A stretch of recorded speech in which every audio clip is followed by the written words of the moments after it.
Olá você, seja muito bem-vindo a mais um comentário da lição 6, meu povo, tem como tema coalização contra Cristo.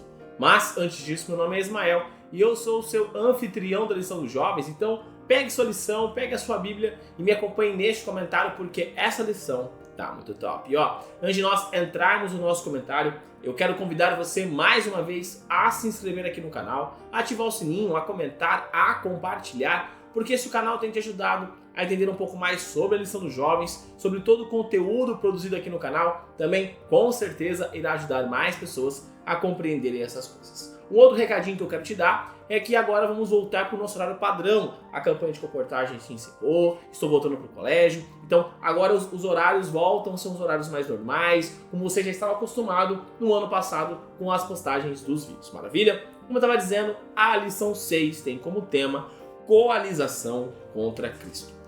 Uma coisa que é importante de nós olharmos para a história é vermos a forma que Martinho Lutero ele defendia o ponto de vista da reforma. Por quê? Porque quando nós falamos de liberdade, nem sempre é uma linha reta, nem sempre a liderança ela vai do ponto A para o ponto B numa única direção. Normalmente ela dá uma desviada para a direita e para a esquerda, e com Martinho Lutero não foi diferente. Por quê? Quando Martinho Lutero ele começa a escrever, ele começa a se posicionar contra Roma, ele tinha muito receio que aquelas pessoas que estavam sendo libertas pela sua mensagem fossem nas igrejas católicas, invadissem essas igrejas e retirassem as imagens de santos, enfim, se rebelassem contra essas pessoas e se rebelassem de uma forma mais agressiva contra a igreja católica. Ele queria que fossem pessoas voluntárias, cristãs, que realmente pensassem de um único propósito, sem utilizar a força. Porém, quando o poder alemão, os príncipes alemães começam a defender a mesma ideia de Lutero, ele começa a usar a força do Estado contra aquelas pessoas que ele julgavam que eram hereges. Por exemplo, os anabatistas. Os anabatistas, eles tinham muita coisa em comum com os luteranos, tanto que eles até caminharam quase juntos ali no seu início, os luteranos 1517, anabatistas próximos a essa data. Só que, do ponto de vista de Lutero, eles eram hereges. Do ponto de vista de Lutero, eles precisavam morrer ou sair da Alemanha. E mesmo ali na Dieta de Spira, quando os príncipes católicos, os príncipes luteranos se organizam, entram num consenso lá em 1529, eles falam, os anabatistas não dá. Os anabatistas não podem mais ser tolerados na Alemanha, sem condições. Então começa uma perseguição contra os anabatistas. Eles foram mortos dos jeitos mais horríveis, de uma coisa muito feia, tanto de uma perseguição de luteranos quanto de católicos. Então, da mesma forma que Lutero ele defendia a liberdade, ele não estava aplicando aquilo propriamente dito, algo que os anabatistas viviam. Eles defendiam a liberdade da fé, que a fé devia ser voluntária. Então, eles defendiam, por exemplo, o batismo de pessoas adultas e não de criança. Eles defendiam também a consciência separado da separação entre Estado e Igreja. Então, ele começa esse movimento, eles estavam defendendo coisas que hoje nós falamos a mesma coisa, mas para Lutero, naquela época, naquele conceito, era algo tão radical que para eles era herético. Daquela perspectiva, Lutero falava, não dá para essa galera ficar falando. Então, quando nós olhamos, nós precisamos entender que quando nós temos incoerências e contradições, nós não podemos caminhar nesse caminho torto. Nós precisamos ir num propósito reto. Nós não podemos falar uma coisa e porque o poder X ou o poder Y assume, nós pensarmos de uma forma diferente. Nós defendemos, como Igreja Adventista do Sétimo Dia, a liberdade religiosa na sua totalidade. Então, não é só para os adventistas, mas para qualquer pessoa que professa qualquer fé.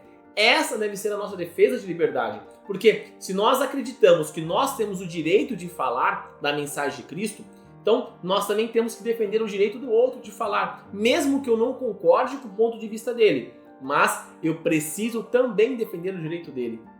E Lutero parece que ele se inicia por esse caminho, mas quando ele vê os hereges, ele fala, não, Aqueles que concordam comigo, esse eu concordo. Agora aqueles que discordam de mim e eu ganhei o poder do Estado, eu vou persegui-los. Isso foi um problema naquela época e mais uma vez isso ocorrerá na história da humanidade.